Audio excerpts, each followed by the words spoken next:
Hello dear learners, welcome back again. Close test की practice session second में आप सभी का वेलकम है। क्लोज टेस्ट का एक प्रैक्टिस सेशन ऑलरेडी हम लोग कंडक्ट कर चुके हैं। This is the practice set number second. Close test के साथ साथ पैराजम्बर्ड भी हम सॉल्व करने वाले हैं। आज के जो क्लोज पैसेज हैं, क्लोज टेस्ट हैं, और जिनमें आपको थोड़ा से लेंदी पैराग्राफ्स मिलेंगे। 5 क्वेश्चन वाले नहीं है, 10 क्वेश्चंस वाले, इवन 15 क्वेश्चंस वाले हैं, है ना। तो पैसेज को लेंदी देख करके आपको घबराना नहीं है, ठीक है। एंड वन मोर थिंग कि आपकी क्लासेस जो हैं वो लगातार रेगुलर हो जाएंगी नेक्स्ट वीक से, आई मीन नेक्स्ट मंडे से, है ना। और बिकॉज आपका जो साइनो एंटो वाला पोर्शन है उसकी पीपीटीज मैं प्रिपेयर करा रहा हूँ, तो इट इज़ टेकिंग टाइम, है ना। तो उसमें थोड़ा सा टाइम लग रहा है, दैट्स वाई मैंने यहाँ अल्टरनेट किया हुआ है, ठीक है। डोंट वरी, आइए फिर स्टार्ट करते हैं। 4 पैसेज ऑलरेडी हम लोगों ने कवर कर लिए थे। This is the passage close test number 5। यहाँ पर आज के सेगमेंट में 4 क्लोज पैसेज हैं, 4 क्लोज टेस्ट है एंड एट पैराजम्बर्ड है। ये जो क्लोज टेस्ट है, ठीक है, ये हर एक क्लोज टेस्ट 10 क्वेश्चंस का है and one more last one is 15 questions का है वो, है ना। तो थोड़ा सा लेंदी है। आराम से पहले खुद से सॉल्व करिएगा, then you will check your answer. तब आप चेक करिएगा कि आंसर क्या है ना। तो आइए फिर स्टार्ट करता हूँ, और लास्ट में मुझे स्कोर जरूर बताइएगा। जैसे लास्ट सेगमेंट में आप सभी ने स्कोर शेयर किया था, उससे आइडिया लगता है आप कहाँ पर स्टैंड कर रहे हैं। आइए स्टार्ट करते हैं। पहला जो पैसेज है बहुत बेहतरीन पैसेज है। एक एक स्टेप बाय स्टेप सॉल्व करते हुए हम लोग चलेंगे, ठीक है। और हर एक का लॉजिक आपको जरूर पकड़ने की कोशिश करनी है कि जो आंसर है वो क्यों है। कह रहा nothing is more than I smell. कह रहा है नरिश करना, मेमोरेबल, कॉन्जेनियल या फिर कंफर्टिंग। कंफर्ट मतलब आप जानते हो आराम होता है। मेमोरेबल का मतलब आप जानते हो जो मेमोरी में है, दैट कैन बी मेमोराइज्ड। कॉन्जेनियल का मीन्स होता है फ्रेंडली। और नरिश करने का मतलब क्या होता है, टू गिव समबडी फूड, है ना, फॉर फॉर हिट ग्रोथ, है ना। तो ये मीनिंग तो आपको पूरे क्लियर है। अब यहाँ पर कहना क्या चाह रहा है, nothing is more then a smell. कोई भी चीज उतनी क्या नहीं है, स्मेल जितनी की स्मेल है।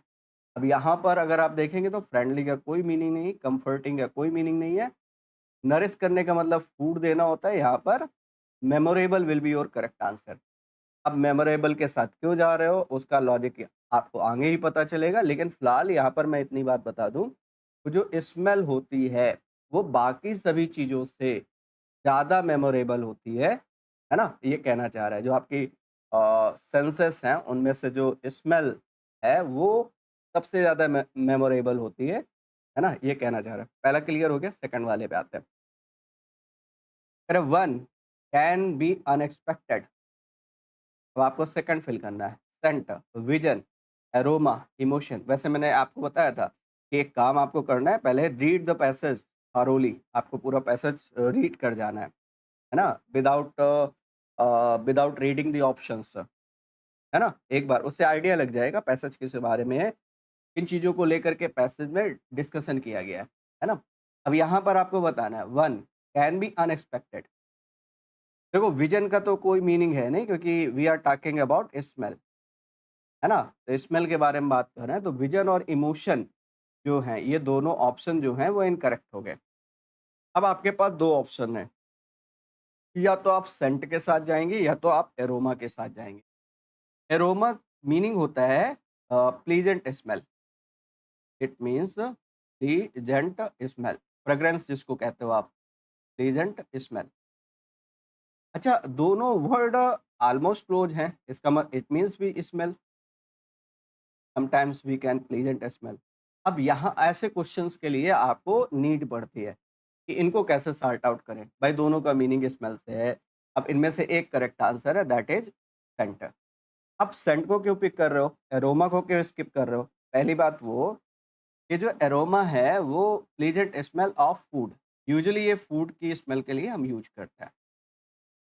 सेकेंड थिंग इज दैट जो सेंट है वो ब्रॉडर टर्म है स्मेल के लिए, है ना। सेंट के बारे में अगर हम बात करें तो ये क्या है, ये एक ब्रॉडर टर्म है इसके लिए, स्मेल के लिए। It may be pleasant, it may be unpleasant. अब ये बेसिकली देखो, अब आगे अगर आप पढ़ोगे तो एक थोड़ा-सा आइडिया लगेगा। अब ये कह रहा है कोई भी चीज़ जो है वो मेमोरेबल नहीं है स्मेल, और स्मेल किसी भी तरीके की हो सकती है मेरे भाई। हो सकती है प्लीजेंट हो सकता है अनप्लीजेंट हो, that is why we are going with the option number first. The scent can be unexpected. तो जो सेंट है, जो स्मेल है, वो हो सकता है प्लीजेंट हो सकता है अनप्लीजेंट हो, वो अनएक्सपेक्टेड हो सकती है। ठीक है, नेक्स्ट थर्ड में आते हैं। यहाँ पर आपको फिल करना है एंड फ्लीटिंग। अब थोड़ा-सा आइडिया, एंड जो है वो हमारी इंग्लिश का सुप्रीम कोर्ट है। जैसा पहले होगा वैसा बाद में होगा, यू नो वेरी वेल। और फ्लीटिंग का मतलब होता है, आप जानते हो, क्षणिक, जो बहुत थोड़े समय के लिए, है ना? तो इसका मतलब इसी से रिलेटेड यहाँ पर वर्ड यूज़ करना है हमें। अच्छा देखो, लास्टिंग का मतलब क्या होता है? लास्टिंग का मतलब last for a long time, जो लंबे समय तक हो। ये तो अपोजिट वर्ड हो गया, तो उसके लिए यहाँ पर कंजंक्शन बट होना चाहिए था। बट है नहीं, इट मीन्स यहाँ पर सिमिलर वर्ड चाहिए। डिज़ायरेबल का कोई मीनिंग है नहीं, चूँकि ये तो पॉज़िटिव वर्ड हो गया, है ना? डिज़ायरेबल का मतलब जो आप कह सकते हो डिज़ायरेबल है, जो आई मीन जिसके लिए डिज़ायर है, तो ये तो पॉज़िटिव वर्ड हो गया, ये तो आएगा नहीं। चेरिश करना, ये भी पॉज़िटिव वर्ड है, ये भी हट गया। मोमेंटरी का मतलब क्षणिक होता है।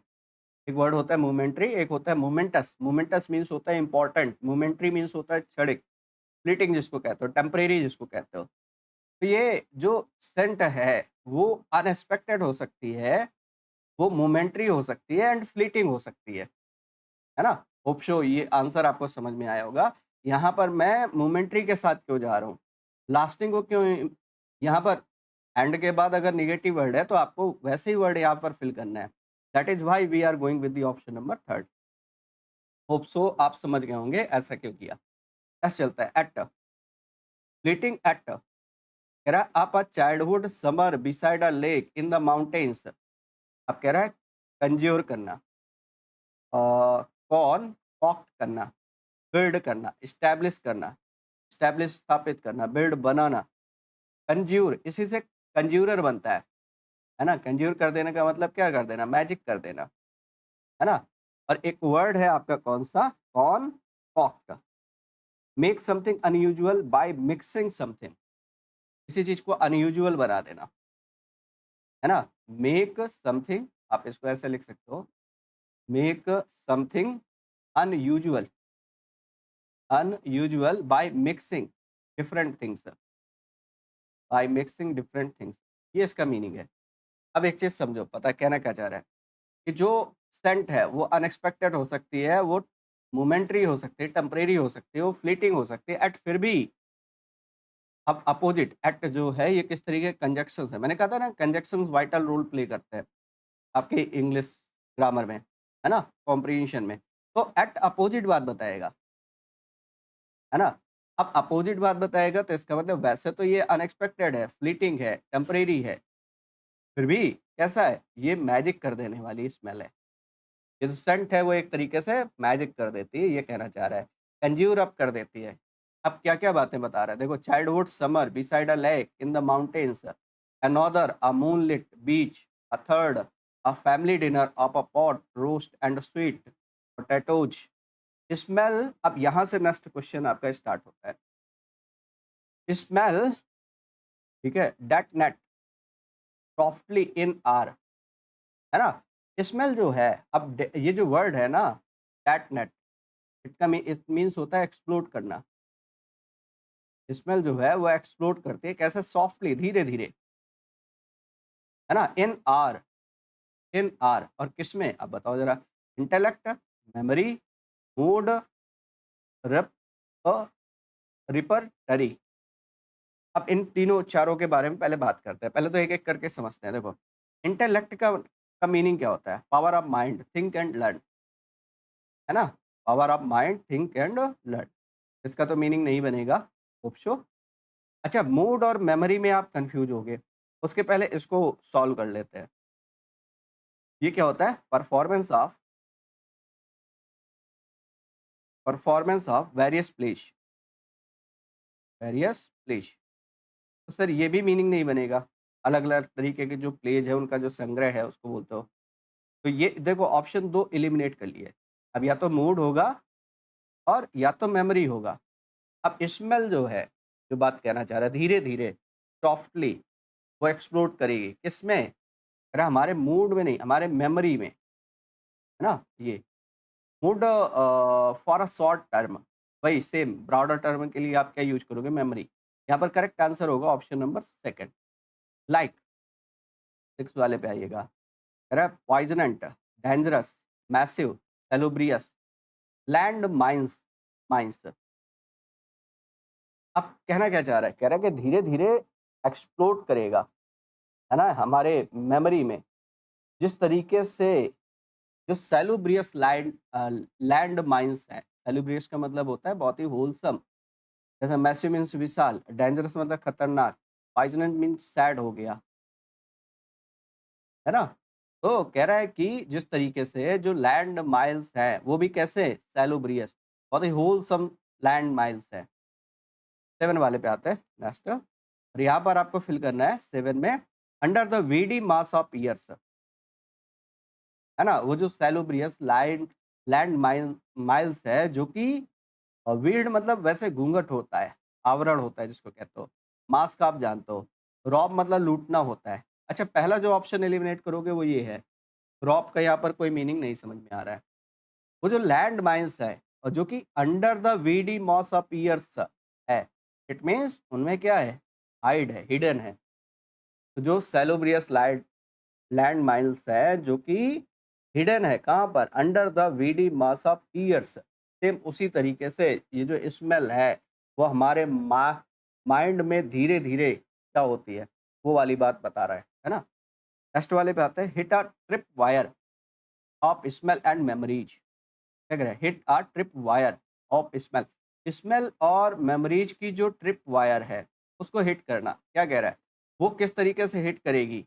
यहाँ पर आपको फिल करना है, ऑल एट वंस। और जैसे यहाँ से थोड़ा-सा आइडिया लगेगा, बाकी यहाँ पर आप आइडिया लगाकर कर सकते हो। जेट, जेट की तरह, कह रहा फ्लो, स्पर्ट या एक्सप्लोड। अब थोड़ा-सा आइडिया मैंने यहाँ पर दिया था। देखो ये जो डेटनेट वर्ड है, ऑलरेडी डिस्कस कर चुके हो आप। यहाँ से थोड़ा-सा आइडिया लगेगा, तो यहाँ पर करेक्ट आंसर कौन-सा होगा? Explode, hit a trip wire of smell and memories.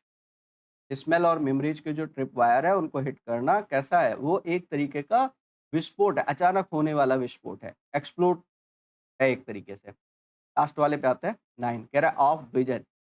और विजन किस तरीके का? सेमफुल, सेमफुल तो एक्ट के लिए आता है ना? डेरोगेटरी मतलब अपमानजनक, कोई मीनिंग बनेगा नहीं यहाँ पर। डिस्टर्बिंग आएगा या फिर कॉम्प्लेक्स आएगा। अब यहाँ पर ज़्यादा एप्रोप्रिएट ऑप्शन होगा, that will B complex. Complex vision, और किस चीज़ का कॉम्प्लेक्स विजन? कह रहा है फोर्स आएगा, रन्स आएगा, लीप्स आएगा, होप्स आएगा। एक वर्ड है यहाँ पर अंडर ग्रोथ। ये थोड़ा-सा पैसेज जो है ना, ये कॉम्प्लेक्स है, आई मीन थोड़ा-सा क्रिटिकल है। अगर आप सॉल्व करोगे एक-एक, हो सकता है 10 आउट ऑफ। और एक चीज़ और देखो, माइंडसेट आपको हमेशा पॉजिटिव रखना है।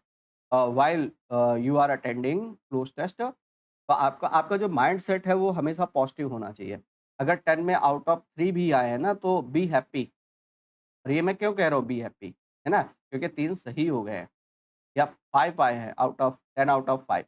तो आप ये उसको दूसरे तरीके से देखो कि 50% तो एटलीस्ट कम से कम सही हो रहा है ना? लोगों के तो माइनस में आते हैं, ठीक है? तो इसमें एटीट्यूड का बहुत बड़ा रोल है। ये आपको, और अगर वैसे भी अगर आप स्टार्ट कर रहे हो क्लोज़ टेस्ट सॉल्व करना, तो फिर ये बहुत इम्पोर्टेंट हो जाता है कि आपका एटीट्यूड पॉजिटिव होना चाहिए, नहीं अदरवाइज़ 5 पैसेज 10 पैसेज करने के बाद आप इसको वाइंड अप करके रख दोगे, है ना? एक वर्ड है यहाँ पर कौन-सा? Under growth. और अंडर ग्रोथ का मतलब क्या होता है? जैसे पेड़ के नीचे वो जो घास वगैरह, सर्व वगैरह वो जो ग्रो हो जाते हैं, उनके लिए यूज़ कर रहा है अंडर ग्रोथ, है ना? और यहाँ पर लिप्स आएगा, पोर्स आएगा, रन्स आएगा। कॉम्प्लेक्स विज़न, एक जो कॉम्प्लेक्स विज़न है ना? और किस चीज़ का? कह रहा है होप्स ऑफ, यहाँ पर करेक्ट आंसर होगा होप्स। अब होप्स का मीनिंग क्या होता है? वैसे होप्स का मीनिंग होता है कि to jump on one legs. इसका मीनिंग है jump on on one leg, आप ऐसे कहोगे। तो एक लेग पर जंप करना, है ना? ये थोड़ी-सी फिलॉसफिकल लाइन है लास्ट वाली, अगर देखोगे, ये फिलॉसफिकल लाइन ये ला लास्ट में लिख रहा है। यहाँ पर बनेगा complex vision hopes out of the under growth. ये आपका पूरा टर्म बनेगा। यहाँ पर करेक्ट आंसर होगा लास्ट वाले पे होप्स। तो 10 आउट ऑफ आप बताइएगा पहले वाले में कितने रहे आपके। चलते हैं ना, next close test that will be close test number 6। ये नंबरिंग मैंने उसी के आगे कंसीडर किया, 4 हो गए थे, उसके बाद 5 एंड 6। फर्स्ट जो आपने किया था उसमें 4 हम लोगों ने करेक्ट किया, I mean 4 close test solve कर लिए थे। ये इजी है, आप आसानी से पिक कर पाओगे। जैसे पहला वाला कॉम्प्लेक्स था क्लोज टेस्ट, सेकंड वाला थोड़ा-सा कंपैरेटिवली ईज़ी है, इसको आप आसानी से ग्रिप कर पाओगे। फिर pythons are non venomous snake. Pythons जो हैं, अजगर जिनको कहते हो, वो नॉन वेनमस स्नैक है। नॉन वेनमस का मतलब इनमें वेनमस नहीं होता, वीनम नहीं होता, है ना? इट मीन्स ज़हर नहीं होता। अब कह रहा है स्मॉल टाइप के होते हैं, क्यूट होते हैं, टाइनी होते हैं, ह्यूज होते हैं, है ना? यूजुअली अगर आप देखोगे तो ये देखो दोनों सेम वर्ड है। अगर आप थोड़ा-सा कन्फ्यूज़ हो, अगर मान लो आप पाइथन्स के बारे में नहीं जानते हो तो बहुत अच्छी बात है, तो फिर तो पिक ही कर लोगे कि यहाँ पर करेक्ट आंसर ह्यूज होगा, है ना? बट यहाँ पर आप ऐसे भी गेस कर सकते हो, ये दोनों साइनो हैं, इन दोनों में तो नहीं हो सकता। अगर 2 साइनो हैं, 1 एंटो है, आंसर मोस्ट एप्रोप्रिएट जो होता है वो डिफरेंट वाला होता है। कह रहा फाउंड और कहाँ पर पाए जाते हैं? कह रहा D dam places. Dam places का मतलब आप जानते हो, है ना? जो मडी एरियाज़ होते हैं, जो डैम प्लेसेस होते हैं, वहाँ पर ये पाए जाते हैं। अब कह रहा कैसे पाया जाता है? Mostly, rarely, hardly, occasionally. अच्छा, ओकेजनली का मतलब कभी-कभार, है ना? या फिर नियर मार्सी, मार्सली मतलब जो दलदली इलाके होते हैं। अब आप देखो 2 ऑप्शन तो एलिमिनेट कर लोगे यहाँ से, रेयरली मतलब ना के बराबर, हार्डली मतलब ना के बराबर। दोनों का मीनिंग ऑलमोस्ट नथिंग होता है। तो सेम वर्ड है तो वैसे भी यहाँ से स्किप करना पड़ेगा। इन दोनों में आप कन्फ्यूज़ होगे, या तो मोस्टली आएगा या तो ओकेजनली आएगा। करेक्ट आंसर होगा मोस्टली। ज़्यादातर ये जो पाइथन्स है वो कहाँ पर पाए जाते हैं? डैम प्लेसेस में या रॉकी लेजेस या नियर मार्सेस और इन सम। नेक्स्ट वाले पे आते हैं। थर्ड वाले में आपको फिल करना है। Cities, hills, towns, Holmes.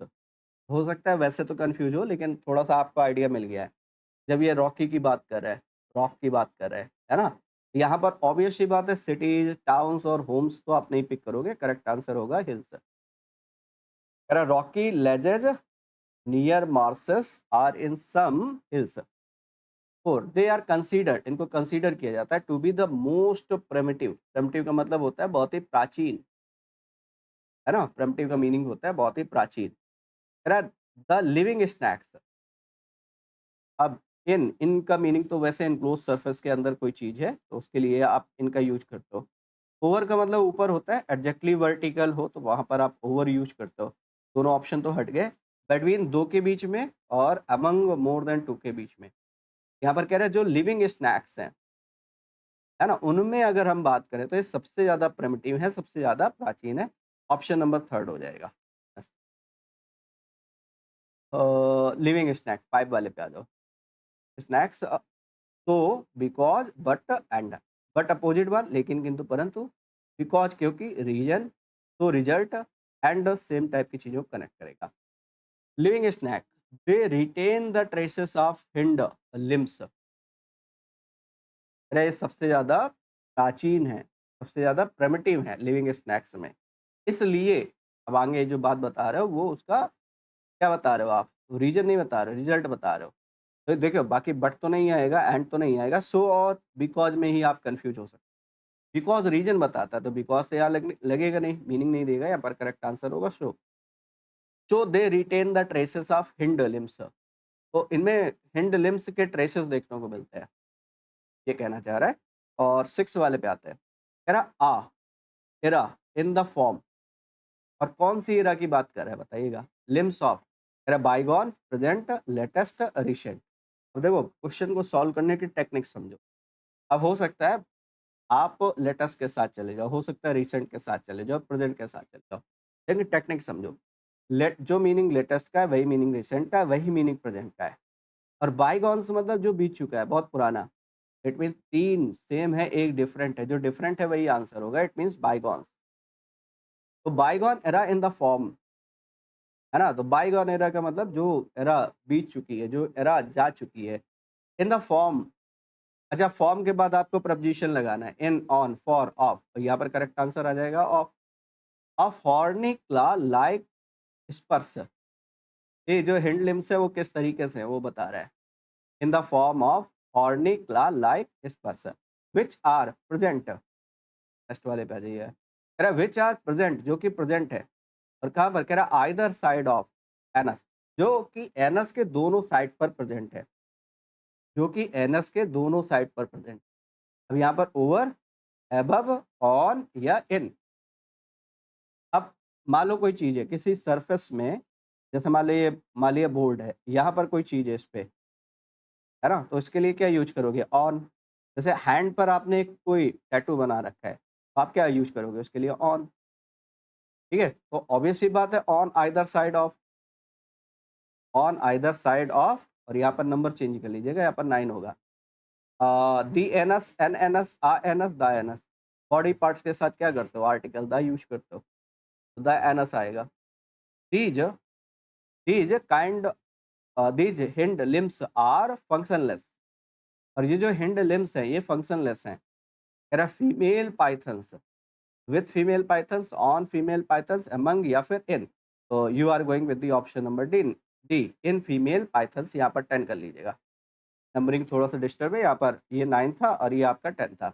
इन फीमेल पाइथन्स, तो फीमेल पाइथन्स में जो हिंड लिम्स हैं ये फंक्शनलेस है। ठीक है, ये कहना चाह रहा है। और मुझे बताइएगा ये क्लोज टेस्ट था आपका कौन सा? That will B 6।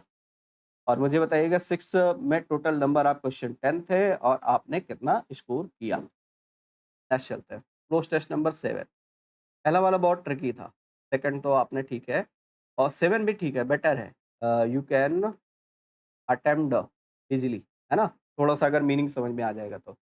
आइए चलते हैं 7 वाले पे डिस्कस करते हैं। A man can be physically with in stones walls and iron bars, physically prevailed, prevented, limited, confined. अब प्रिवेंट करने का मतलब रोकना होता है, लिमिटेड मतलब सीमित करना होता है, कन्फाइन करने का मतलब सीमित करना। अब यहाँ पर कौन सा वर्ड ज़्यादा अप्रोप्रिएट होगा? तो आपको थोड़ा सा अगर आप आगे बढ़ोगे, द मूवमेंट एंड एक्शन में 10। अब देखो ये बेसिकली, पहले तो वैसे तो मैं सजेस्ट करूंगा कि एक बार पूरे को आप पढ़ ले तो आपको बहुत अच्छा आइडिया लग जाएगा। कह रहे व्यक्ति को हम बंधन में रख सकते हैं, जो व्यक्ति है उसको फिजिकली तो हम कारागार में डाल सकते हैं, जेल में डाल सकते हैं, उसको किसी भी तरीके से स्टोन्स वॉल्स के अंदर रख सकते हैं। लेकिन उसकी जो स्पिरिट है, डायरेक्टली जो बात कन्वे करना चाह रहा है वो ये है कि उसकी जो स्पिरिट है उसको हम बंधन में नहीं रख सकते। वो फ्री है, वो किसी भी तरीके का इमेजिनेशन कर सकता है, किसी भी तरीके की होप कर सकता है। तो इस तरीके के वर्ड ये यूज़ कर रहा है यहाँ पर, समझिएगा। मतलब बेसिकली जो बात कहना चाह रहा है, तो हम फिजिकली तो उसको कन्फाइन कर सकते हैं, ये करेक्ट आंसर होगा। अब देखो लिमिटेड करने का मतलब भी तो सीमित करना होता है, और कन्फाइन करने का मतलब से सीमित करना होता है। बट कन्फाइन करने का मतलब एक दायरे में किसी को कैप्चर करके रखना, that that will B confine, है ना? लिमिटेड भी सीमित करना होता है, ये बेसिकली एक एरिया किसी भी तरीके का हो सकता है, वो ज़रूरी नहीं फ्रीडम से रिलेटेड हो, बट कन्फाइन जो है फ्रीडम से रिलेटेड है। तो आप एक व्यक्ति को फिजिकली कन्फाइन कर सकते हो स्टोन वॉल्स से या फिर आयरन बार से। आयरन से बनी हुई जो जेलें हैं या स्टोन से बनी हुई जो वॉल्स हैं, उनमें आप कन्फाइन करके रख सकते हो, उन्हें बंद करके रख सकते हो, उनमें कैद करके रख सकते हो, है ना? इनडायरेक्टली ये कहना चाह रहा है। नेक्स्ट चलते हैं, कह रहा है हिज आप मूवमेंट्स एंड एक्शंस में 10, हिज वांट, फ्रीडम, नेचर, वे। अच्छा इनडायरेक्टली आपको थोड़ा सा आइडिया लग गया। कह रहा है his of movement and action में 10 बी, है ना? अब यहाँ पर क्या फिल करोगे? वांट का तो कोई मीनिंग है नहीं, वांट मतलब चाहना। अच्छा नेचर, वे, और यहाँ पर इनडायरेक्टली बात कर रहा है, चूंकि यहाँ कन्फाइन करने की बात कर रहा है तो ये फ्रीडम की बात कर रहा है कि his freedom of movement and action may be 10। तो उसके जो मूवमेंट है जो एक्शन है, मे बी 10 वो हो सकते हैं। कैसे? अब कह रहा है रिजेक्टेड, प्रिवेंटेड, एडजस्टेड या रेस्ट्रिक्ट।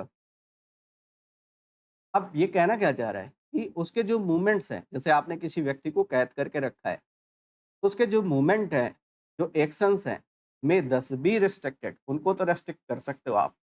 अब देखो ये वाली बात यहाँ से अगर आप यहाँ नहीं फ़िल कर पा रहे हो, तो पहले ये वाला टर्म आप पढ़ो। His minds and spirit will remain free, उनको नहीं कैद कर सकते। उसका जो माइंड है, उसकी जो स्पिरिट है, वो कैद नहीं होने वाले। उनको आप बंधन में नहीं रख सकते।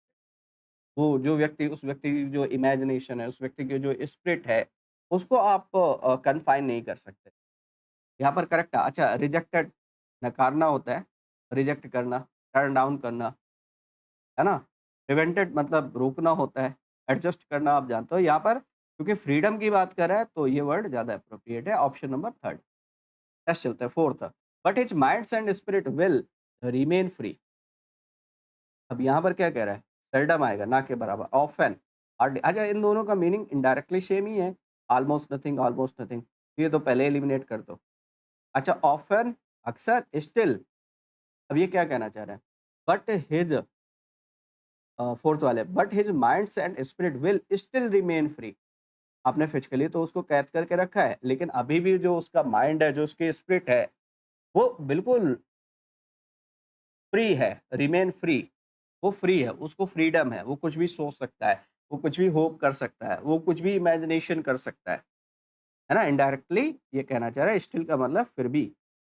यहाँ पर करेक्ट आंसर आ जाएगा स्टिल। नेक्स्ट चलता है, हिज होप्स एंड, यहाँ पर आपको फिल करना है, आइडियाज एंड एम्बिशंस। अब आप देखो यहाँ पर क्या आएगा, aspirations, achievements, attributes, needs. Needs मतलब आवश्यकता, एट्रीब्यूट्स मतलब क्वालिटीज, अचीवमेंट उपलब्धियां, एस्पायरेशंस।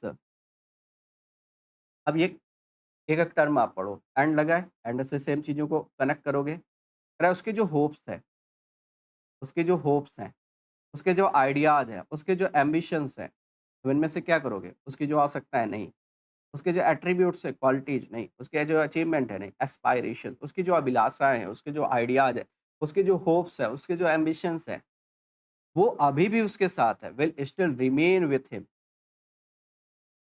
ठीक है? अब आगे चलते हैं नेक्स्ट। कह रहा है टायरेनी और operation can the lover of liberty. अब यहाँ पर क्या कहना चाह रहा है? All, full, little, no. Little मतलब ना के बराबर, नो मतलब नहीं, ऑलमोस्ट दोनों नेगेटिव है। फुल मतलब सभी, ऑल मतलब आप जानते हो। कह रहा है अब पहले 7 वाले को सॉल्व कर लो, तब 6 वाले पे आओ तो आपको आइडिया लगेगा। 7 वाले पे आ जाओ। द लवर ऑफ लिबर्टी, है ना? उसको क्या करना? प्रिवेल करना, प्रिवेंट करना, डिड्यूस करना, इंटिमिडेट। इंटिमिडेट करने का मतलब डराना, धमकाना, थ्रेट करना। प्रिवेल आप जानते हो, प्रिवेंट रोकना होता है, डिड्यूस कम करना, है ना? अब देखिए इसमें डिस्कस करते हैं। अब इसमें क्या करोगे? आप पहले तो इस वाली बात को, कह रहा है जो लवर की लिबर्टी है, उसको क्या नहीं कर सकते? उसको क्या नहीं कर सकते? प्रिवेंट नहीं कर सकते, प्रिवेल नहीं कर सकते, इंटिमिडेट नहीं कर सकते, और यहाँ पर करेक्ट आंसर आ जाएगा इंटिमिडेट। अब इंटिमिडेट ही क्यों लिया? उसका रीज़न बताता हूँ मैं आपको। क्योंकि टायरेनी का मतलब अत्याचार होता है, ऑपरेशन मतलब सेम ही बात है। तो वो कह रहा है टायरेनी और ऑपरेशन, है ना? किसी भी तरीके मतलब ये इनडायरेक्टली ये कहना चाह रहा है कि किसी भी सभी तरीके के जो टायरनी है और ऑपरेशन है, वो किसी लवर की लिबर्टी को इंटिमिडेट नहीं कर सकते, उसको डरा धमका नहीं सकते। उसको फिजिकली तो डराया धमकाया जा सकता है, लेकिन उसकी जो लिबर्टी है, उसको हम इंटिमिडेट नहीं कर सकते। या किसी भी तरीके के जो टायरनी है, जो आप ये कहते हो, जो भी टायरनी है, जो भी ऑपरेशन है ना? अत्याचार है। इसलिए करेक्ट आंसर आएगा पिछले वाले पे, ऑल। यहाँ पर करेक्ट आंसर होगा that will be all. Next वाले पे आ जाओ, और यहाँ पर करेक्ट आंसर रहेगा इंटिमिडेट। अब तो समझ में आ गया होगा। तो ये रिड्यूस नहीं, डिड्यूस है। डिड्यूस करने का मतलब निष्कर्ष निकालना होता है। यहाँ तो कोई मीनिंग बनेगा नहीं। यहाँ पर बनेगा all tyranny are operation can intimidate. 1 minute, lover, the lover of liberty. अच्छा, ये कर सकते हैं, यहाँ पर कैन लगा है, नॉट नहीं लगा है। ऑल टायरेनी और operation can intimidate the lover of liberty. The cruelty of British, ये देखो अगला टर्म ले रहा है। The cruelty of British. British की जो क्रुएलिटी है, क्रुएलिटी मतलब रूथलेसनेस, है ना, अत्याचार जिसको कहते हो आप। रूथलेस तो अपोजिट हो जाएगा। ये क्रुएल्टी मतलब आप कह सकते हो एक तरीके से अत्याचार, है ना? Of the British increased zeal, जो ब्रिटिश की क्रुएल्टी थी, जो ब्रिटिश का अत्याचार था, उसने बढ़ा दिया। क्या बढ़ा दिया? द ज़ील, उत्साह को। ये वाला तो फिल कर लोगे क्योंकि एंड लगा है, ज़ील है पॉज़िटिव, तो यहाँ भी पॉज़िटिव आएगा, है ना? लेकिन पहले यहाँ पर ओनली, हार्डली, रेयरली। अब देखो दोनों सेम वर्ड हैं, ऑलमोस्ट नथिंग। ये तो दोनों नहीं आएँगे, या तो ओनली आएगा या तो नैरोली आएगा। नैरोली मतलब संकीर्ण होता है, बहुत ही आप कह सकते हो सकरा, है ना? बहुत ही कंजस्टेड, ये भी नहीं बनेगा, यहाँ पर ओनली बनेगा। Cruelty of the British only increased. तो जो ब्रिटिश लोगों का अत्याचार था, उसने केवल एक ही काम किया कि लोगों के ज़ील को बढ़ा दिया। ज़ील मतलब एंथुसियास्म को बढ़ा दिया। एंड अब देखो यहाँ ज़ील लिखा है, तो यहाँ पर क्या फ़िल करोगे? देखो जैसे एक वर्ड जस्ट होता है, जस्ट का मतलब प्लेज़र होता है ना? जस्ट का मतलब प्लेज़र होता है और ज़ील का मतलब उत्साह होता है। तो यहाँ पर माइंड को बढ़ाया, वांट डिस्क्रिमिनेशन मतलब भेदभाव को बढ़ाया, या determination.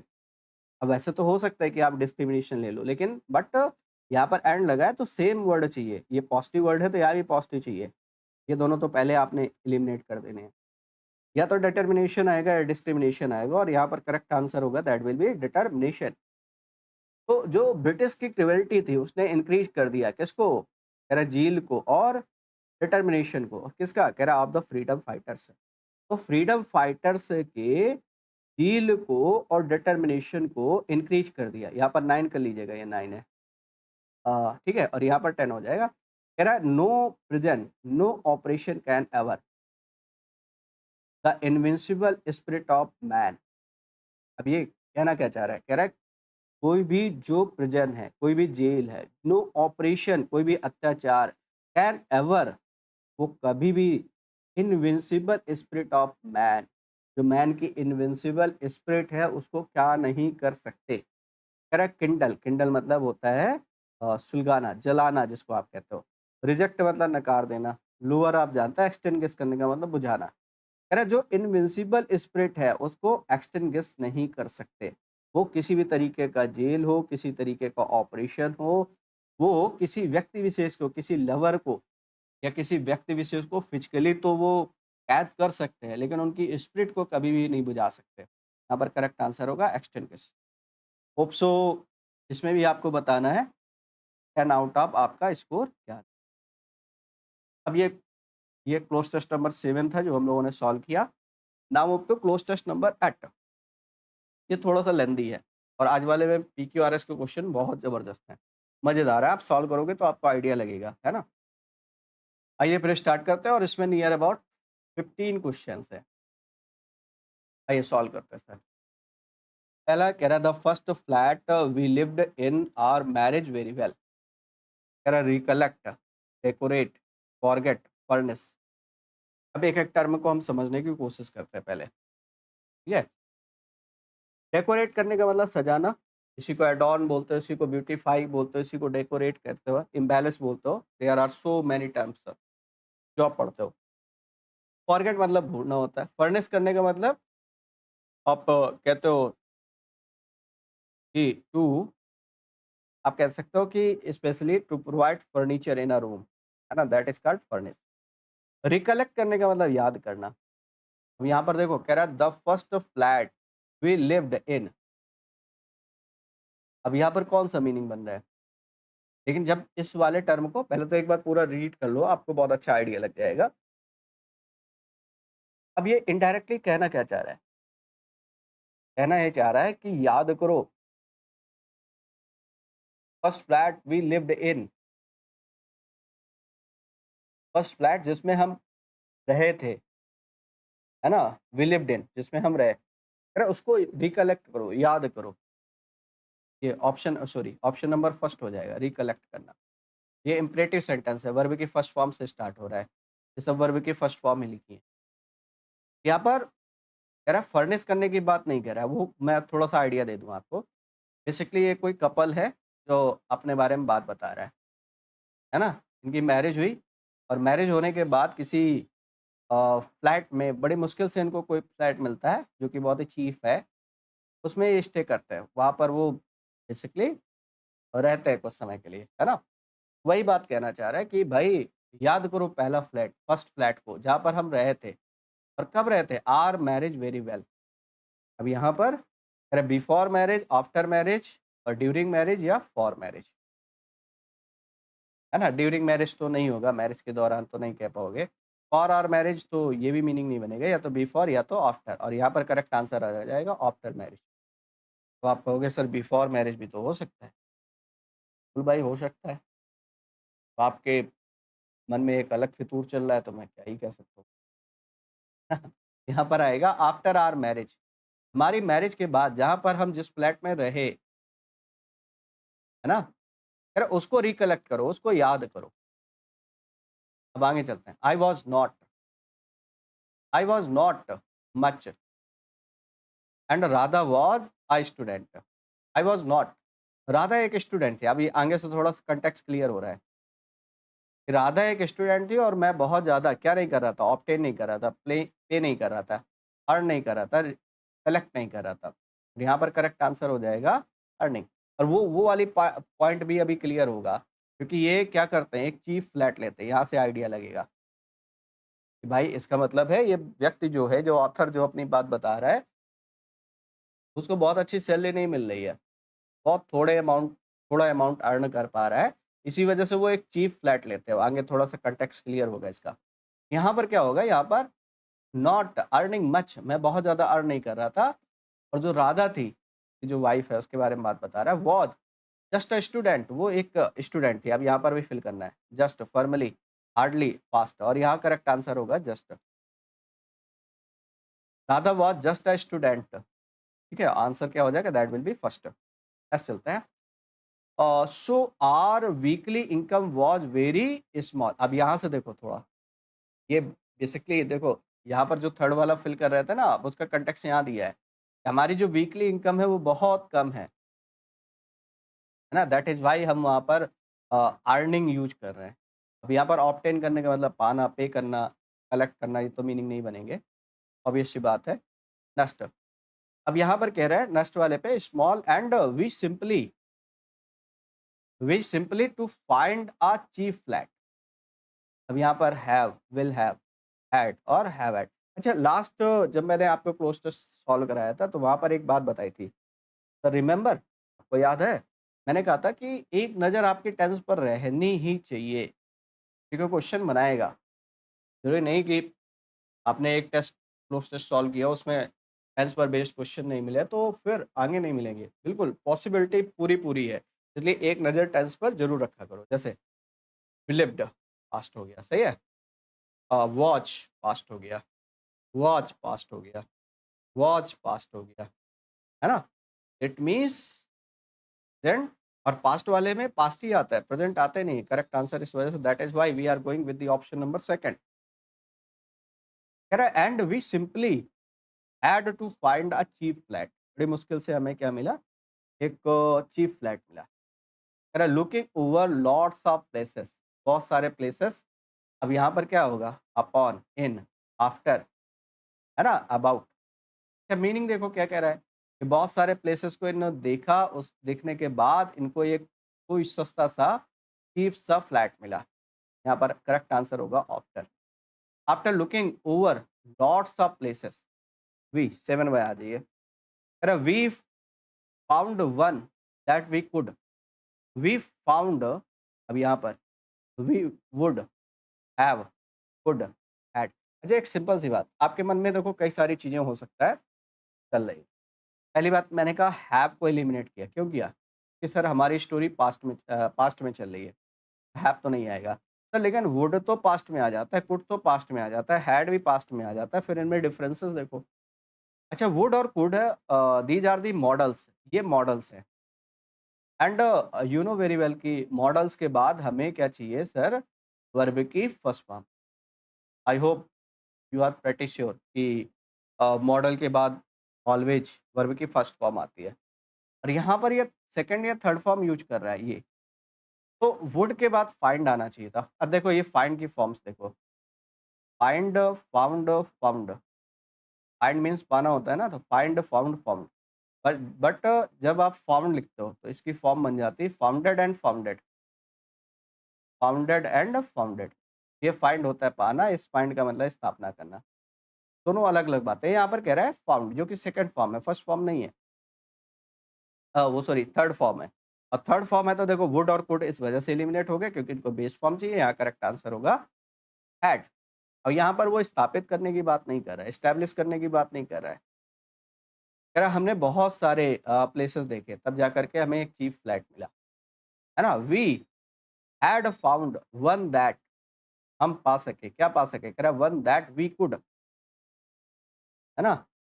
We we had found one that we could, जिसको हम क्या कर सकते थे, rent out, afford, give away, use. Give away मतलब डिस्ट्रीब्यूट करना होता है। स्पेशली गिव अवे जो फ्रेजल वर्ब है, इसका मीनिंग होता है डिस्ट्रीब्यूट प्राइजेज, प्राइजेज को डिस्ट्रीब्यूट करना। गिव अवे का मीनिंग होता है डिस्ट्रीब्यूट प्राइजेज,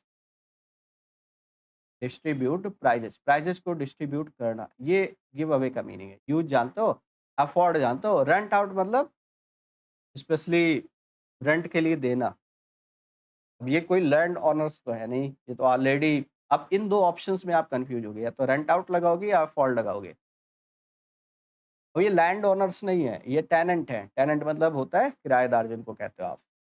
तो कह रहा है we had found one that we could afford, ये करेक्ट आंसर होगा। वी हैड फाउंड, हमने पाया जिसको हम अफोर्ड कर सकते थे, हमने वो फ्लैट पाया, क्योंकि हमारी जो इनकम थी वो कैसी थी, बहुत ही कम थी।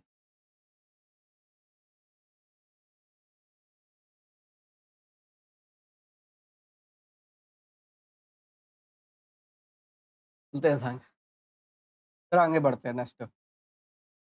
And it was not too for one, एक मिनट। And it was not too comfortable. अब चूंकि ये जो फ्लैट इन्होंने लिया है, ये कैसा है, बहुत ही सस्ता है, ये बहुत ज़्यादा कंफर्टेबल नहीं है। There was a big sitting room, एक बिग सिटिंग रूम है, एंड अ टाइनी किचन, एक छोटा किचन है, just big for one, just big. और यहाँ पर आपको फिल करना है, जस्ट अ सेक, लाइन वाला स्किप हो गया, हाँ। Just big about, big efficient, adequate या एनफ। अब देखो, पहले तो जो आपने एलिमिनेट कर लिया होगा वो अबाउट, इसका तो कोई मीनिंग बनेगा नहीं, रट श्योर कि इसको तो एलिमिनेट कर लेंगे। इफिशिएंट इफिशियंसी को दर्शाता है, ये पीपल के लिए यूज करते हो आप, है ना। कोई थिंग इफिशिएंट नहीं होगी, यूजुअली हम पीपल के लिए यूज करते हैं। इफिशिएंट का मतलब हो गया एक पर्सन जो एडप्ट है किसी चीज, है ना, स्किल्ड है किसी चीज में, आप उसको बोलते हो इफिशिएंट, है ना। अब दो ऑप्शन जिनमें आप टोटली कंफ्यूज हो गए, वो है एडक्वेट एंड एनफ। दोनों का मीनिंग पर्याप्त होता है ना। एडक्वेट यूजुअली हम यूज करते हैं अमाउंट के लिए, यूजुअली हम यूज करते हैं अमाउंट के लिए, किसी चीज़ की जो मात्रा है उसको डिफाइन करने के लिए हम एडक्वेट का यूज करते हैं, ठीक है। बाकी साइज वगैरह के लिए फिर आप एनफ यूज कर सकते हो। मतलब आई मीन यहाँ पर एडक्वेट ये किसकी बात कर रहा है, कह रहा है फ्लैट जो कि पर्याप्त, पर्याप्त बिग है, ये कहना चाह रहा है, बिग के लिए लगाना चाह रहा है। एडक्वेट बिग से बेटर है यहाँ पर एनफ बिग। और दूसरा एक और पॉइंट बताता हूँ आपको, यहाँ पर एनफ क्यों आएगा, उसका भी रीजन बताता हूँ, ठीक है। और रीजन समझना आप, क्योंकि जब आप एनफ के बारे में पढ़ते हो, एनफ के साथ जो एडजेक्टिव होता है वो हमेशा पहले प्लेस किया जाता है। ये देखो, ये वाला टर्म ही बन रहा है, आपने ये पढ़ा होगा सर, रिमेंबर कि एनफ के बाद में नाउन का हम यूज करते हैं, बट वो नाउन प्लेस किया जाएगा आफ्टर एनफ, है ना। और एडजेक्टिव जो प्लेस किया जाएगा वो एनफ से पहले। यहाँ पर करेक्ट आंसर क्या होगा, कह रहा है बिग एनफ, यहाँ पर एनफ आ जाएगा, बिग एनफ फॉर वन। और किसके लिए, कह रहा है ग्रुप, गेट टुगेदर, फैमिली, पैर, पार्टी। ये तो इजी हो गया, भाई फ्लैट की बात कर रहे हो, फ्लैट की बात करो तो ऑब्वियस सी बात है फैमिली की बात करोगे। तो पर्याप्त भीगे एक फैमिली के लिए टू गेट, ये अच्छा क्वेश्चन है 11 में। 11 में अबाउट, अलोंग, बाय, डाउन। अब अगर आपने फ्रेजल वर्ब पढ़ी है कौन सी, वो है get along. Get along, to work somehow, किसी तरीके से किसी चीज से काम चलाना, उसको बोलता है गेट अलोंग। तो होप सो गेट अलोंग का मीनिंग समझ में आ गया होगा। किसी भी चीज से किसी तरीके से काम चलाना, ये मीनिंग होता है गेट अलोंग का। ठीक है, होप सो समझ में आ गई वो बात। टू वर्क सम हाउ, इसका मीनिंग होता है। और वैसे फ्रेजल वर्ब का सेगमेंट अगर आपने देखा होगा तो वहां पर ये फ्रेजल वर्ब हम लोगों ने डिस्कस की हुई थी। इस फ्रेजल वर्ब के बारे में हम लोगों ने डिस्कशन किया था। अब अब यहाँ पर देखो जरा, समझना इस बात को। फॉर वन फैमिली, एक फैमिली के लिए पर्याप्त बिग है ये। To get along we had to share the bathroom with the people in the next flat. अब ये वाला टर्म इसी के साथ था, यहाँ से सेंटेंस ऑफ है। For one family to get along, एक व्यक्ति आराम से अपने काम चला सकता है किसी तरीके से। कितना ये बिग है ये जो फ्लैट है, उसके बारे में बता रहे हैं। नेक्स्ट 10 हो गया, 11 हो गया, 12 में आते हैं। Ours was not, was on the first floor. अब ये देखो जरा, we had to share to bathroom, हमें बाथरूम शेयर करना पड़ता था with the people in the next flat, है ना। Ours on the first floor directly over a shop. अब यहाँ तो आप फंस गए। ग्रोसरी की शॉप है, स्वीट मीट्स की शॉप है, मर्चेंटाइल की शॉप है, ग्रीन ग्रोसर्स की शॉप शॉप है ना। अब इसको समझते हैं जरा, एक एक करके डिस्कस करते हैं सब, ठीक है? समझिएगा क्या कहना चाह रहा है। अब यहाँ तो कुछ समझ नहीं आ रहा है, क्यों नहीं समझ में आ रहा है?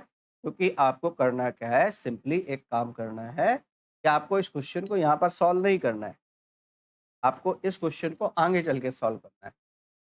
क्योंकि इस क्वेश्चन में आप आगे देखो, कह रहा shop and although the smell of fruit was quite. और वेजिटेबल, यहाँ से आइडिया लगा, वेजिटेबल से, फ्रूट से, है ना। अब ये ग्रोसरी के शॉप तो नहीं होगी, स्वीट मीट्स नहीं होगा, मर्चेंटाइल नहीं होगा, ग्रीन ग्रोसर्स है जहाँ पर फ्रूट्स और वेजिटेबल्स दोनों की बात करते हो आप। क्लियर हो गई बात। अब चलते हैं वापस, ये क्वेश्चन क्लियर हो गया। क्वेश्चन नंबर 12, 13 में आते हैं। And although the smell of fruit was quite, and although, यद्यपि दो, जो स्मेल थी फ्रूट की वो वॉज क्वाइट, कैसे, स्मेली, लीजेंट, स्टिंकिंग, डिसलाइकिंग। अब पता है फंसोगे, अब आपको लगेगा, आप स्ट्रक होगे कि आपको लग रहा है कि अच्छा वो भी हो सकता है, स्टिंकिंग भी हो सकता है, बदबूदार, स्मेली भी हो सकता है, डिसलाइक एबल भी हो सकता है, प्लीजेंट भी, सारे सही लग रहे हैं। बट आपको एक टीचर के नज़रिए से देखना है क्वेश्चन को। जैसे स्मेली, स्मेली को मान लो थोड़ी देर के लिए आप रिमूव भी कर दोगे तो स्टिंकिंग और डिसलाइकेबल दोनों निगेटिव वर्ड है ना। एक ही यहाँ पॉजिटिव वर्ड है, दैट विल बी प्लीजेंट। तो कह रहा है although the smell of fruit was quite pleasant, पूरी तरीके से कैसी है, प्लीजेंट है। और यहाँ पर आपको फिल करना है नाउ अप टू 14। यहाँ पर कह रहा है विच आएगा, हु आएगा, दैट आएगा, वेयर, वेयर प्लेस के लिए आता है तो हट गया। अच्छा, हु पीपल के लिए आता है, सम ऑफ द वेजिटेबल। अच्छा, हु का यूज भी नहीं कर पाओगे क्योंकि यूजली हम लिविंग थिंग्स के लिए यूज करते हैं, है ना। ये तो नहीं आने से रहा। अब या तो विच आएगा या फिर दैट आएगा, विच या दैट में से किसी एक को यूज करोगे आप। विच नॉन लिविंग के लिए आता है, दैट सभी के लिए आता है, और आपने क्वाइट यूज कर रखा है। तो this is why we are going with the option number second. Watch quite, quite के साथ आपने क्या यूज किया, pleasant, that of some of the vegetable was not agreeable, that of some of the vegetables, कुछ जो vegetables थी वो कैसी थी, एग्रीएबल। फॉर का तो कोई मीनिंग नहीं बनेगा, तो एज का कोई मीनिंग नहीं, टू मच या क्वाइट। और यहाँ पर करेक्ट आंसर आएगा क्वाइट, क्वाइट एग्रीएबल। देखो कुछ जो फ्रूट की स्मेल थी वो कैसी थी, क्वाइट प्लीजेंट। तो कुछ वेजिटेबल कैसे थे? Not quite agreeable. यहाँ पर थोड़े से टर्म से आप बैलेंस करके देख सकते हैं, है ना? उससे आपको आइडिया लगेगा। यहाँ पर 15 आउट ऑफ आपका स्कोर क्या रहा, ये आपको बताना है। चलो, तो ये क्लोज टेस्ट होता है कंप्लीट मेरे भाई, और 15 में आपको बताना है कि आपका स्कोर क्या रहा। अब चलते हैं पैरा जंबड़। पैरा जंबड़ के क्वेश्चन बहुत बेहतरीन है, मजा आ जाएगी। दिल गार्डन गार्डन हो जाएगा या दिल गार्बेज गार्बेज हो जाएगा, है ना?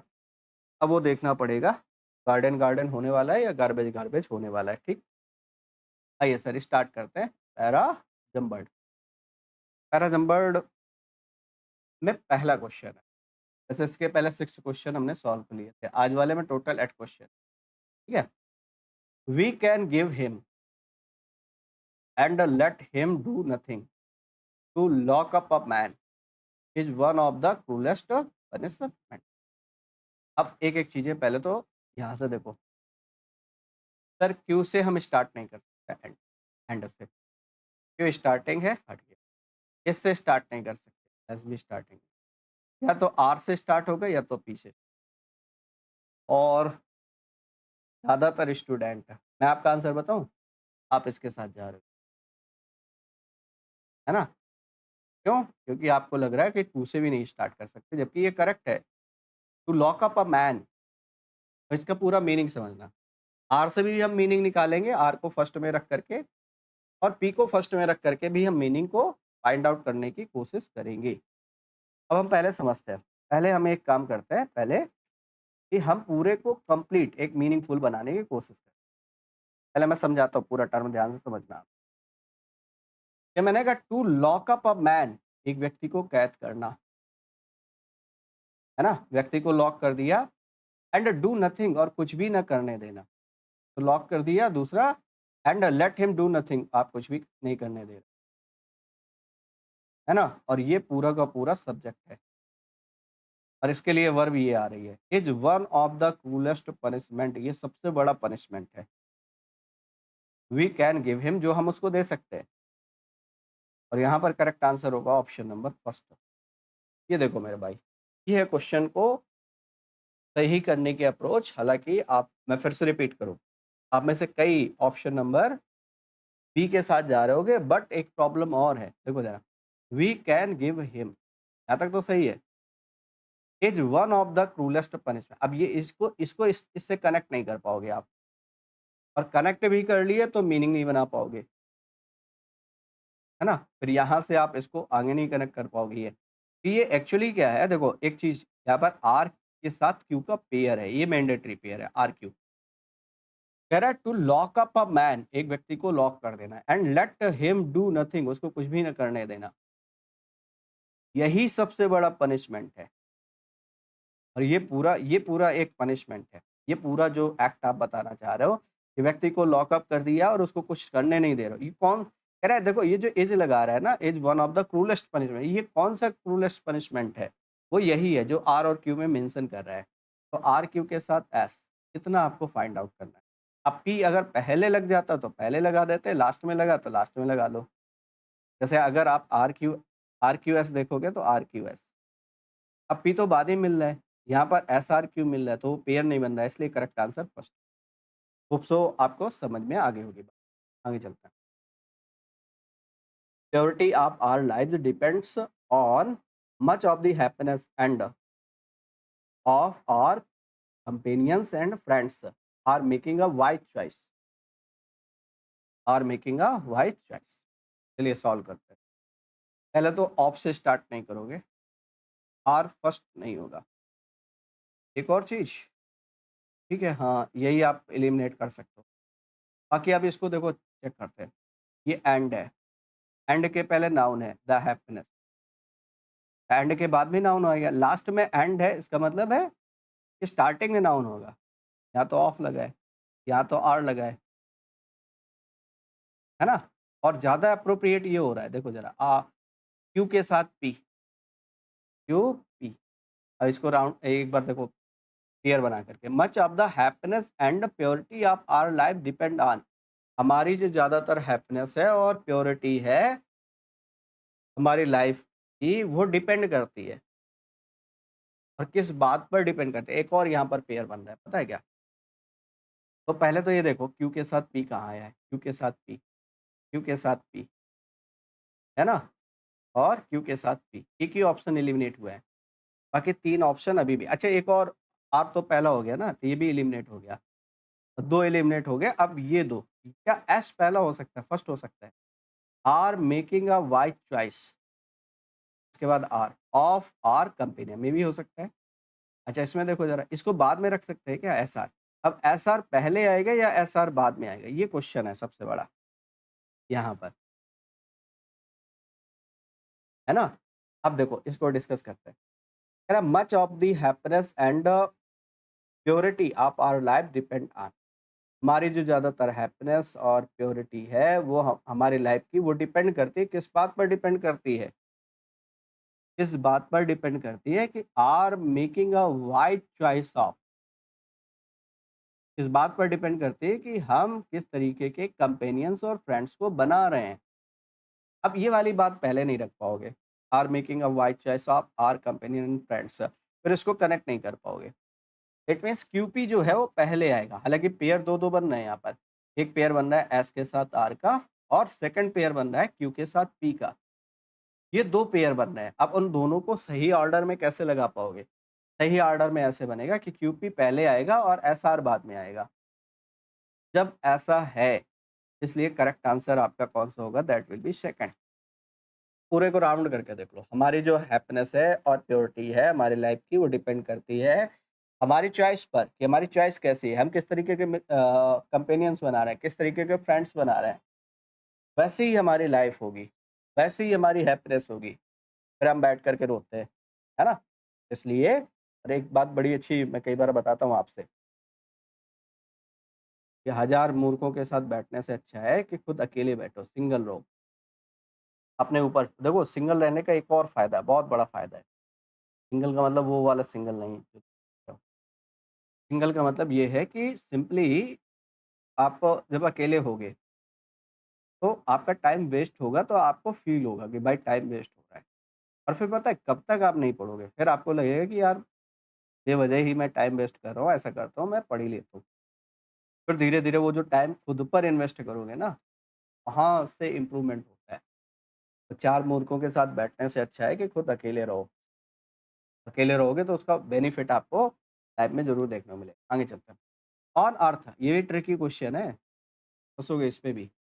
On earth have not the noblest deeds been done for good that have been done. एक तो पता है पहला तो स्टूडेंट वो होगा, वो कहेगा इसको स्टार्ट कहाँ से करें? हुँ, चलो मैं मदद करता हूँ थोड़ी-सी, दैट से स्टार्ट नहीं कर सकते।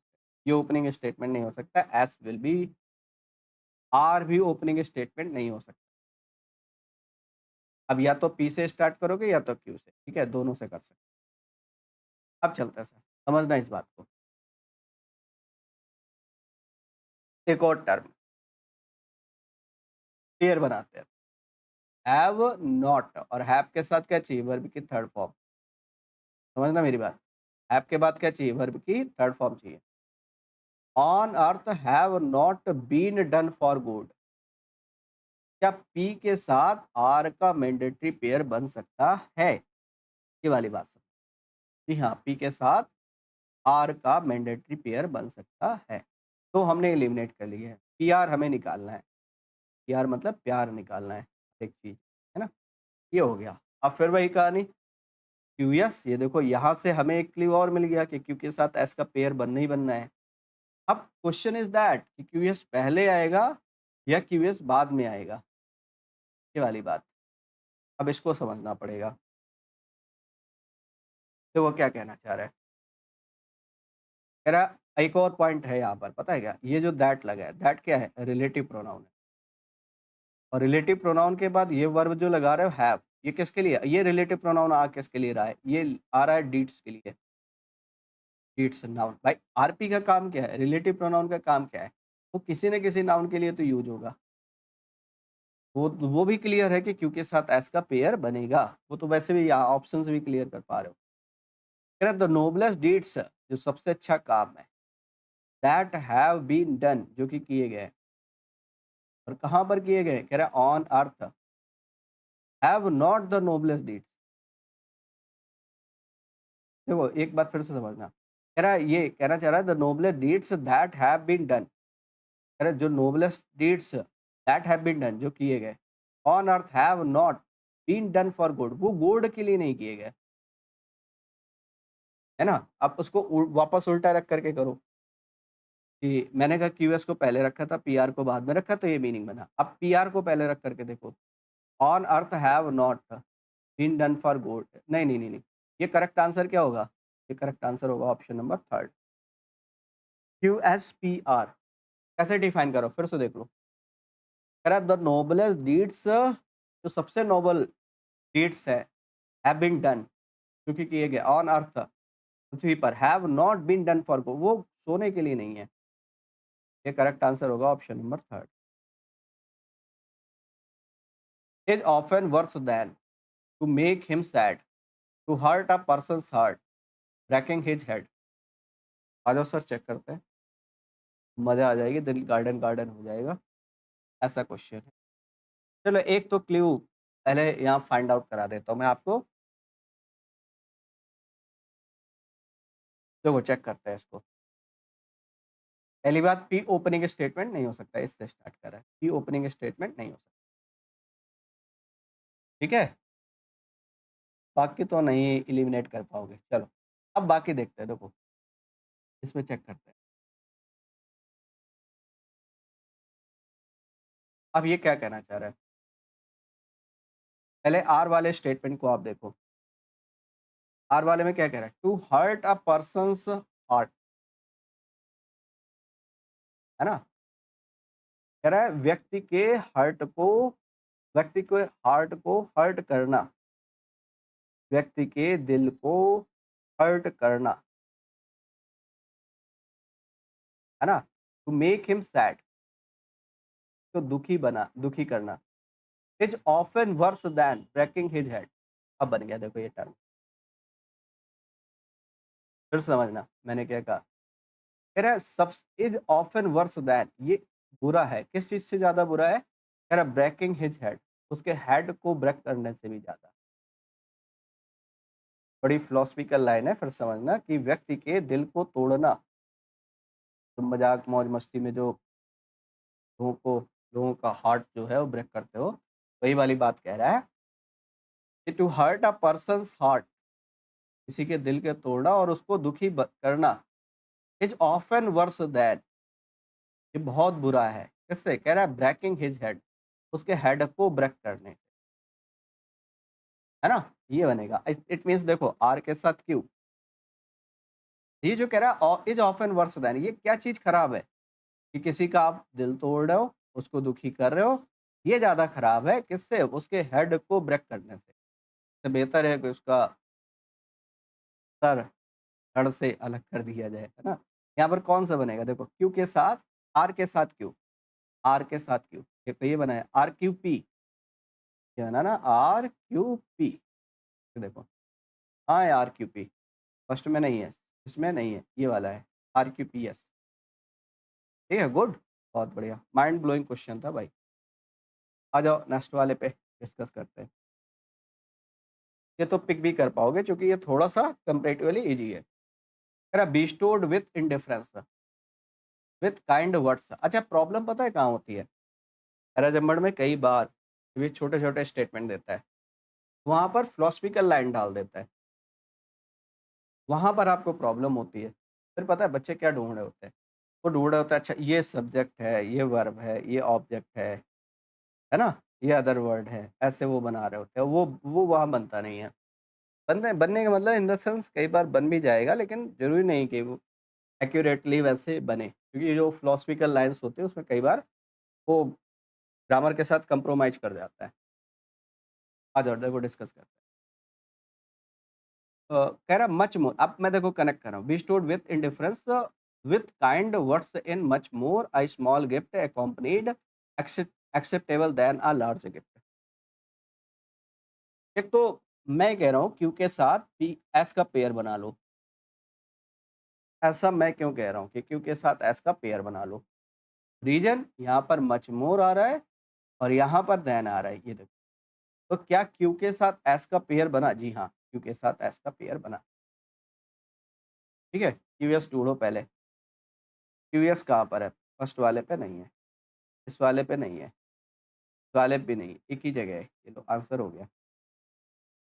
इतना ईज़ी सर, हाँ जी सर, इतना ईज़ी था ये। और रियल बात बताऊँ मैं आपको, आपके एग्ज़ाम से पीक्यूआरएस के ऑप्शन को बाहर हटा दो, आपकी असली औकात पता चल जाएगी कि आप पीक्यूआरएस सॉल्व कर पा रहे हो या नहीं, है ना? क्योंकि जो वैल्यू ऑप्शंस की है वो आपको पता नहीं है, क्योंकि ऑप्शंस ही हैं जिनसे आप डिकोड कर लेते हो चीज़ों को। यहाँ पर करेक्ट आंसर हो जाएगा डी। अब इसको पूरा राउंड करके देख लो। अरे with kinds words is much more acceptable than not. अरे आप किसी से प्यार से बातें कर, फिर वो देखो फिलोसफिकल लाइन लेकर के कि आप बहुत ही सॉफ्ट वर्ड्स यूज कर रहे हो, है ना? एक लार्ज गिफ्ट देने के बजाय आप किसी के साथ 2 प्यार के बोल बोल दो। इनडायरेक्टली वो कहना चाह रहे हैं, है ना?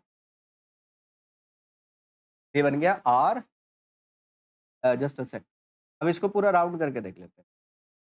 क्यू के साथ एस का आपने पेयर बनाया, क्यूएस बन गया। अब कह रहा है ए स्मॉल गिफ्ट अकॉम्पनीड,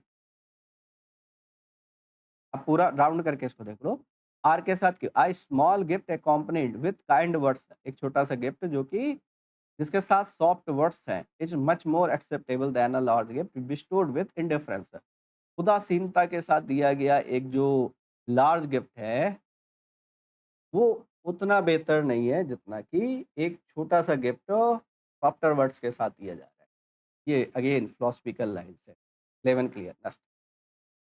ये तो बहुत मजेदार क्वेश्चन, और मुझे पता है इसमें लगभग 50% स्टूडेंट ऑप्शन से भले थोड़ा सा डिकोड कर लो, नहीं तो पक्का है कि इसमें आप फंसोगे। चलो आ जाओ, सॉल्व कर लेते हैं मेरे भाई। कह रहा है विथ रिलक्टेंस, रिलक्टेंस जानते हो, अनिच्छा, of his kindly and faithful Persian friend he accepted the invitation. पहली बात, क्यू से स्टार्ट नहीं कर पाओगे, ये ऑप्शन ओपनिंग स्टेटमेंट नहीं होना चाहिए। एंड से भी स्टार्ट नहीं कर पाओगे, आर भी ओपनिंग स्टेटमेंट नहीं होगा, या तो पी होगा या तो एस होगा। तो आप निकल लिए भाई साहब।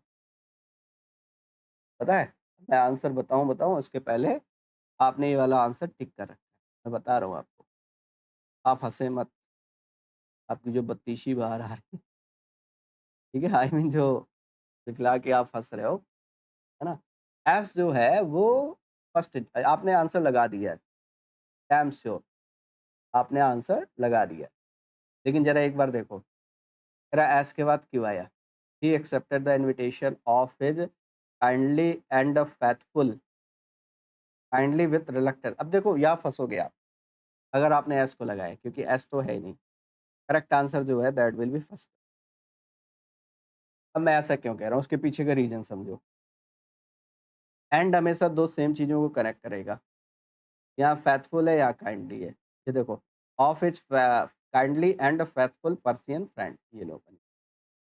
तो क्यू के साथ आर का पेयर बन गया। एक तो इसको निकालो, क्यू आर, क्यू आर वो कोड वाला नहीं है ना, ये क्यू आर है। देखो क्यू के साथ आर, अब यहाँ क्यू पी आर है, एक अंतर तो वो आ गया। दूसरा एक और कि जो विथ रिलक्टेंस है इसको बीच में नहीं डाल पाओगे, जैसे यहाँ पर बीच में डाल दिया क्यू पी आर। या तो इसको पहले रखो या तो इसको लास्ट में रखो। फिलहाल ये लास्ट में रख नहीं रहा है तो इसको पहले ही रखना पड़ेगा। ये जो प्रपोजिशन, ये बेसिकली विथ रिलक्टेंस है क्या? ये पीओ है। पीओ मीन्स प्रपोजिशन ऑब्जेक्ट, और जो प्रपोजिशन ऑब्जेक्ट है वो कई बार सेंटेंस, यूजुअली हम सेंटेंस के लास्ट में डाल देते हैं, उसको स्टार्टिंग में रख सकते हो, ऐसा कुछ नहीं। यहाँ पर करेक्ट आंसर होगा option number first. Are you getting my point? समझ आ गई सारी बातें? चलो अब आगे बढ़ते हैं मेरे अगले वाले पे। ये भी बहुत बेहतरीन, आज वाले में बहुत पिक चूज करके मैंने क्वेश्चंस रखे हैं। वैसे तो मैं स्टेप बाय स्टेप चलने वाला था, लेकिन आप आ जाते हो सीधे। सर वैसे कराओ ना जो बने नहीं, जिनमें हम फंसे। ठीक है भाई, कोई दिक्कत नहीं। My actions towards him, he told me several things had been felt to be very unkind, and one of them was that। पहला, एस ओपनिंग स्टेटमेंट नहीं हो सकता, एस दे भी नहीं रहा है। आर ओपनिंग स्टेटमेंट नहीं हो सकता, एट से स्टार्ट नहीं कर पाओगे, है ना। इट मीन्स आर बी हट गया। अच्छा, पी और क्यू हो सकते हैं, ठीक है, सही है। अब चेक करते हैं सर, इसमें कोई पेयर वगैरह बन रहा है, कुछ बन रहा है, देखते हैं। अब देखो दो ही सॉरी 3 ऑप्शंस हैं अभी आपके पास। यहाँ पर पी, यहाँ पर क्यू। मतलब ओपनिंग स्टेटमेंट कौन-सा होगा? पी होगा या फिर क्यू होगा? अब इसको जब आप डिफाइन करोगे, तो क्यू ओपनिंग स्टेटमेंट होगा। मैं ऐसा क्यों कह रहा हूँ? देखना अभी रीज़न समझ में आएगा। He told me several things, उसने मुझे बहुत सारी बातें बताई। He told me several things, उसने मुझे बहुत सारी बातें बताई। And one of them was that, उनमें से एक थी। जब बहुत सारी बातें तो बताए, उनमें से एक ये थी। क्यू के साथ एस का पेयर। कह रहा he told me several things, उसने मुझे बहुत सारी बातें बताई, and one of them was that, उनमें से एक थी। और वो कौन-सी बात थी? कह रहा माय एक्शंस टुवर्ड्स हिम, मेरे जो एक्शन है उसके प्रति had been felt to be very very unkind, वो बहुत ज़्यादा अनकाइंड। एक तो ये बन गया क्यूएस, है ना? अब देखो यहाँ पर अगर आप देखोगे, माय एक्शन सब्जेक्ट है, टुवर्ड्स हिम ये प्रीपोजिशन ऑब्जेक्ट है। तो ये सब्जेक्ट है, इसके बाद वर्ब चाहिए। वर्ब कहाँ पर मिल रही है? इसमें मिल रही है, आर। तो पी के साथ आर, एक पेयर और बन गया, पी के साथ आर। क्यू के साथ एस, पी के साथ आर। चेक करो कहाँ पर बन रहा है? क्यू के साथ एस, पी के साथ आर। ऑप्शन नंबर फर्स्ट, इस वजह से फर्स्ट के साथ गया। अब इसको अगर आप लिख लोगे माई माई एक्शन टुवर्ड्स हिम, तो फिर आप डिफाइन नहीं कर पाओगे। पहली बात तो पी के साथ आर आना चाहिए, पी के साथ आर आ भी गया, तो एस के साथ क्यू, एस के साथ क्यू नहीं होगा, क्यू के साथ एस होगा, इस वजह से एलिमिनेट हो गया। करेक्ट आंसर होगा फर्स्ट। और ये आज का हमारा लास्ट क्वेश्चन है ना? आ जाओ सर डिस्कस करते हैं। And never got uncoiled, out of which interminable serpents. It was town of machinery and tall chimneys of smoke trailed themselves for ever and ever। अच्छा, एक छोटा सा पॉइंट, एंड से स्टार्ट कर नहीं पाओगे, ये तो ओपनिंग स्टेटमेंट है भी नहीं। है, ये देखो, एक तो एलिमिनेट हो गया। ऑफ स्मोक, किस चीज़ का स्मोक? वो तो डिफाइन करना पड़ेगा, है ना। एज भी ओपनिंग स्टेटमेंट नहीं होगा, ये भी आपने एलिमिनेट कर दिया। अब आप देखो, क्या out of which interminable serpents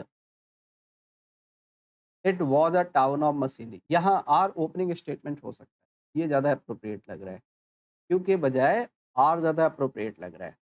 अच्छा, एक चीज़ और, अगर हम इसमें पेयर बनाए, है ना, देखो, अरे it was a town of chimney and machinery and tall chimneys out of which interminable serpents, ठीक है, आर क्यू और किसका कह रहा है? Of smoke trailed themselves for ever and never got uncoiled. अब देखो ये वाला एस के साथ पी का पेयर बन रहा है। अब ये कैसे गेस किया? टर्म देखो यहाँ पहचानो, कह रहा फॉर एवर एंड नेवर। ये पैटर्न को पकड़ने की कोशिश करो, इसको किससे कनेक्ट करोगे? फॉर एवर एंड नेवर, ये इट मीन्स एस के साथ पी। एक तो यही से कैस कर लो आप, एस पी बना। एस पी कहाँ है? इसमें नहीं है। एस पी इसमें है, इसमें भी नहीं है। ये लो करेक्ट आंसर था। वैसे भी गेस कर सकते थे। ऑप्शन नंबर कौन सा हो गया? थर्ड हो गया। और मुझे स्पेशली पैराजंबड़ में तो ज़रूर बताना, और ये भी बताना आज का सेशन आपको कैसा लगा, ये एक्ट आउट ऑफ आपका स्कोर कितना रहा, है ना? चलिए, अब मैं कोशिश कर रहा हूँ एक चीज़ और कि आपके जो ग्रामर के जो टॉपिक थे, इनका हम शॉर्ट रिवीजन कर रहे थे, वो भी हम स्टार्ट करेंगे बहुत जल्द, है ना? कीप पेशेंस, थोड़ा-सा पेशेंस रखो, 1-2 दिन में मैं उनको भी कैरी करूँगा, ठीक है? Thank you so much for attending this session. एक वन मोर थिंग कि आप जितने भी सेशंस ये करते हैं, इसलिए क्लोज़ टेस्ट के, पैराजंबड़ के, अगर आप साथ दोगे तो टिल एग्ज़ाम तक लगातार मैं कंसिस्टेंट रहूँगा, है ना? ये मेरी कोशिश है। हालाँकि आपका मोटिवेशन डाउन नहीं होना चाहिए देन तब, है ना? Thank you so much for attending this valuable session. Thank you. जय हिंद।